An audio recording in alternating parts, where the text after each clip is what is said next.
I think interdependence actually makes us more secure. It gives us the leverage we'll need in a crisis. China and the United States both need one another. There's a lot of cross-investment. There's a lot of flows of human capital and talent going back and forth, as well as trade.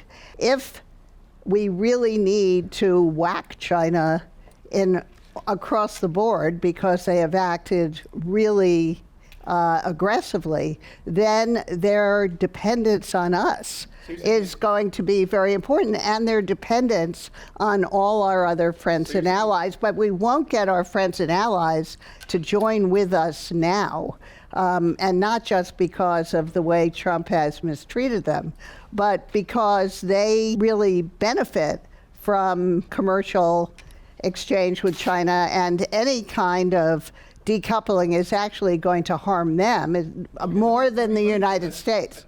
The US is far more dependent on China than China is on the United States. So you could look at student numbers, for example, hundreds of thousands of Chinese students in America, 1,000 students in the US.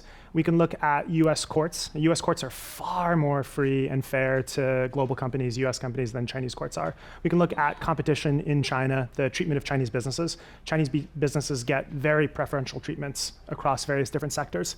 I think the other broad point about this that we miss about decoupling is, if you put the question to people in China, let's imagine you could have free polling in China.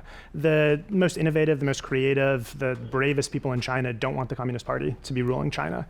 And they also don't want the Communist Party to be ruling the world. And so it's just baffling to think about this idea of, yes, the Trump administration over the last several weeks and months has alienated America's allies and partners, but those are not broken relationships. Those are relationships that can be rebuilt and will be rebuilt. And the idea that because of the temporary alienation, these countries are going to take China's side in a global conflict, with some pernicious exceptions, Russia, North Korea, Pakistan, is very surprising to me.